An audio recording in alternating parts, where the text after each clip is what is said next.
পুরসভায় আর্থিক দুর্নীতির অভিযোগে গ্রেপ্তার মালবাজার পুরসভার প্রাক্তন চেয়ারম্যান। এছাড়া প্রাক্তন তৃণমূল টাউন ব্লক সভাপতি অমিত দে, এক ইঞ্জিনিয়ার, ডেটা এন্ট্রি অপারেটর সহ 3 জনকে গ্রেপ্তার করা হয়েছে। বিস্তারিত জানাবেন প্রতিনিধি রনির সঙ্গে রয়েছে। রনি, তোমার সঙ্গে আগে যখন কথা হলো তুমি বলছিলে যে 2023-এ অভিযোগ দায়ের হয়, কিন্তু 3 বছর পর পালা বদলে বাংলায় ব্যবস্থা নেওয়া হচ্ছে। আর বেশ কিছু জায়গায় কি তল্লাশি করা হচ্ছে, মানে আরো কাউকে কি গ্রেপ্তারের আশঙ্কা থাকছে ইস্যুতে? দেখো, পৌরসভায় যে দুর্নীতি হয়েছে সেটা 2023 সালে, যেমনটা জানা গিয়েছে যে তোমাকে আমি তখন সকালেও বলেছিলাম যে সোলার লাইট বসানোকে কেন্দ্র করেই প্রায় 42 লক্ষ টাকা কাটমানি নেওয়ার অভিযোগ উঠেছে, যেখানে কিন্তু তৃণমূলের প্রাক্তন মিউনিসিপ্যালিটির যে চেয়ারম্যান রয়েছে স্বপন সাহা, যিনি প্রাক্তন মুখ্যমন্ত্রী মমতা বন্দ্যোপাধ্যায় খুব ঘনিষ্ঠ ছিলেন বলে পরিচিত, এবং তার হাত দিয়েই মূলত টাকাগুলো নেওয়া হয়েছে। প্রথমে চেকে নেওয়া হয়েছিল 20 লক্ষ টাকার মতো, এবং বাকিটা হচ্ছে ক্যাশে। ইতিমধ্যেই 5 জনকে গ্রেপ্তার করা হয়েছে এবং এর সঙ্গে আরো বেশ কয়েকজন রয়েছে বলে অনুমান। ইতিমধ্যেই তদন্ত শুরু করেছে মালবাজার থানার পুলিশ। তবে একদম নতুন করে ধন্যবাদ। কি কাজ হয়েছিল? এটা সোলার লাইটের কাজ হয়েছিল। কতগুলো লাইট বসানোর কথা ছিল? আমাদের বানানোর কথা ছিল 550 পিস। সেখানে ওনারা বলেছিল যে 50 পিস করে লাগাবে, পেমেন্ট নেবে।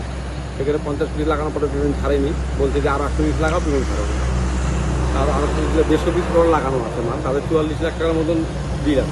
কাটমানিটা ওরা প্রথমে যখন 50 পিস লাগাই তখন বললো যে টাকাটা তুমি দিয়ে দাও, তোমার সাথে যেটা কন্ডিশন হয়েছে সে টাকাটা দিয়ে দাও, আমরা তোমার পুরো টাকাটা ছেড়ে দিচ্ছি, তারপরে বাকি টাকাটা তুমি মাল লাগাবে, পয়সা নেবে, বাগান লাগাবে, আর টাকাও দিতে হবে না। 3 পার্টের পেমেন্ট দিয়েছিলাম, টোটাল 40 লাখ টাকা দিয়েছিলাম। মানে ক্যাশে? অ্যাকাউন্টে দিয়েছি তোমার 26 লক্ষ টাকা, বাকিটা ক্যাশে। অনেক আগে হয়ে যাওয়ার দরকার ছিল। মালবাজারে যা কারাপশন হয়েছে, কোনো ওয়ার্ডে কাজ হয় নাই। আমাদের 7 নম্বর ওয়ার্ডের জন্য, রাস্তার জন্য আমরা যাতায়াত করতে পারতেছি। একটা অ্যাম্বুলেন্স যাতায়াত করতে, অ্যাম্বুলেন্স নিয়ে যাওয়া, পেশেন্টকে নিয়ে যাওয়া যাবে না, এই অবস্থা আছে। এরা মানুষের জন্য কোনো কাজ করে নাই, আমাদের তো পুরো পরিবারকে নষ্ট করে দিয়েছে এরা। 26-এ যদি সরকার পরিবর্তন না হতো, মানুষ আইনের দ্বারস্থ হতো না। সরকার পরিবর্তনের সাথে সাথে মানুষের মনে আশা জাগছে যে যাদের বিরুদ্ধে অন্যায় হয়েছে, যাদের সাথে অন্যায় হয়েছে, তারা আইনের পথ বেছে নিয়েছে, সেখান থেকে নিয়ে এগুলো বেরিয়ে আসছে।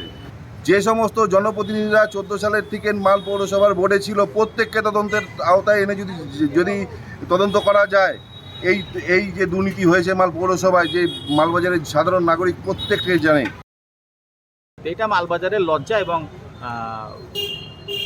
আইনের পথে যাবে এবং সঠিক যেন মূল্যায়ন হয়, বিচারটা যেন ঠিক হয়।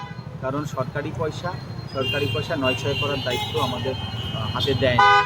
নাগরিকরা নির্বাচনে জেতায় আমাদেরকে, নির্বাচিত হয় সুষ্ঠু পৌর প্রশাসন চালানোর জন্য।